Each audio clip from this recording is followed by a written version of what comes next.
ನಮಸ್ತೆ, welcome to day 4 in life series. ಹೇಗಿದ್ದೀರಾ ಎಲ್ಲರೂ? ಐ ಹೋಪ್ ಇವೆಲ್ಲ ಚೆನ್ನಾಗಿದ್ದೀರಾ ಅಂತ ಹೇಳಿ ಭಾವಿಸ್ಕೊಳ್ತಾ ಬನ್ನಿ. ಇವತ್ತು 4 ದಿನದ ವಿಡಿಯೋವನ್ನು ಸ್ಟಾರ್ಟ್ ಮಾಡೋಣ. ಇವತ್ತು ಕ್ಲೀನಿಂಗ್ ಡೇ. ಊರಿಂದ ಬಂದಮೇಲೆ ಮನೆಯೆಲ್ಲ ಸ್ವಲ್ಪ ಗಲೀಜಾಗಿತ್ತು. ಬಿಕಾಸ್ ಏನಂದರೆ ಇವರಿದ್ದಾರೆ ಅನ್ನೋದಕ್ಕೆ ಗಲೀಜಲ್ಲ, ಏನಂತಂದರೆ ನಾನು ಸುಮಾರು ದಿನ ಆಗಿತ್ತು ಈ ಥರ ಡೀಪ್ ಕ್ಲೀನ್ ಮಾಡಿ. ಹಾಗಾಗಿ ಇನ್ನೊಂದು ನಮ್ಮ ಮನೇಲಿ ಒಂದು ಸ್ವಲ್ಪ ಸಣ್ಣ ಪ್ರೋಗ್ರಾಮ್ ಇದೆ. ಸೊ ಹಾಗಾಗಿ ಎಲ್ಲ ಕ್ಲೀನ್ ಮಾಡ್ಕೋಬೇಕಾಗಿತ್ತು ಅಂತ ಕ್ಲೀನ್ ಮಾಡ್ತಾ ಇದ್ವಿ. ಮಧ್ಯೆ ಮಧ್ಯೆ ನನಗೆ ಯಾಕೋ ಸ್ವಲ್ಪ ಸುಸ್ತು ಅನ್ನಿಸ್ತಾ ಇತ್ತು. ಅದಕ್ಕೆ ನಮ್ಮ ಮನೆಯವ್ರು ಹೇಳ್ತಾಯಿದ್ರು, ಪರವಾಗಿಲ್ಲ ನೀನು ರೆಸ್ಟ್ ಮಾಡೋ, ಸ್ವಲ್ಪ ಕುತ್ಕೋ, ನಾನು ಮಾಡ್ತೀನಿ, ಏನಾಗಲ್ಲ ಅಂತ ಹೇಳ್ಬಿಟ್ಟು ಎಲ್ಲ ಆಲ್ಮೋಸ್ಟ್ ಕೆಲಸಗಳನ್ನು ನನ್ನ ಜೊತೆ ಎಲ್ಲದನ್ನು ಮಾಡಿದರು.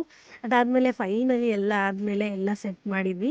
ಪಿಲ್ಲೋ ಕವರು ಅದೆಲ್ಲ ತೆಗೆದು ವಾಷಿಂಗ್ ಮಿಷಿನ್ಗೆ ಹಾಕಿ ಇವಾಗೆಲ್ಲನ ಒರೆಸ್ಕೊಳ್ತಾ ಇದ್ದೀನಿ. ಸೊ ಆಲ್ಮೋಸ್ಟ್ ಎಲ್ಲ ಒರೆಸ್ಬಿಟ್ರೆ ಕಂಪ್ಲೀಟ್ ಆದಂಗೆ.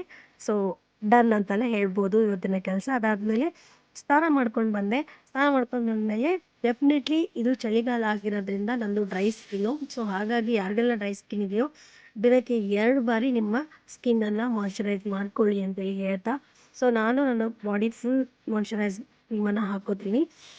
ಅವ್ರಿಗೆ ನನಗೆ ಅದು ಕಂಪ್ಲೀಟ್ ಒಂಥರ ಸಮಾಧಾನ ಅಂತ ಅನಿಸೋದು. ಸೊ ಅದೆಲ್ಲ ಆದಮೇಲೆ ಸ್ಕಿನ್ ಕೇರ್ ಆದಮೇಲೆ ನೆಕ್ಸ್ಟು ದೇವ್ರ ಮನೆಗೆ ಬಂದು ದೇವ್ರ ಪೂಜೆ ಮಾಡಬೇಕು. ಬೆಳಗ್ಗೆ ಮಾಡಿದ್ವಿ ಆ್ಯಕ್ಚುಲಿ. ಸೊ ಸಂಜೆ ಅಲ್ವಾ ದೇವ್ರ ದೀಪ ಹಚ್ಚೋಣ ಅಂಥೇಳಿ ದೇವ್ರ ದೀಪನ ಹಚ್ಚಿ ಉದ್ದಿನ ಕಡ್ಡಿಯನ್ನು ಬೆಳಗ್ತಾ ಇರುವಂಥದ್ದು.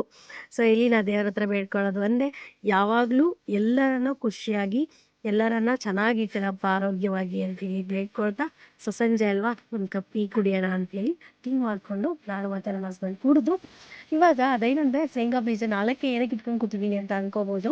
ಅಲ್ಲಿ ಪಕ್ಕದ ಮನೆ ಯಾರೋ ಕೊಟ್ರಂತೆ, ಅವರು ನಾನು ಒಬ್ಬನೇ ತಿನ್ನೋದೇನು ಅಂತ ಅದರಲ್ಲೇ 4 ಕಾಯಿ ತಗೊಂಬಂದು ನನಗೂ ಕೊಟ್ಟು ಹೋದ್ರು ಅವ್ರು, ಆಚೆ ಹೋಗಿ ಬರ್ತೀನಿ ಅಂತೇಳಿ. ಅದಾದಮೇಲೆ 9 ಗಂಟೆ ಆಗಿತ್ತು, ರಾತ್ರಿ ಊಟ ಮಾಡಬೇಕು. ಸೊ ಊಟ ಮಾಡ್ಕೊಳ್ತಾ ಈ ಕಡೆ ಬಿಗ್ ಬಾಸ್ ನೋಡ್ತಾ ಇವತ್ತಿನ ಟೈಮನ್ನು ಹೀಗೆ ಕಳೆದ್ವಿ ಅಂತೇಳಿ ಹೇಳ್ತಾ, ಸೊ ಹೇಗಿತ್ತು ಕಮೆಂಟ್ ಮಾಡಿ. Thank you, bye.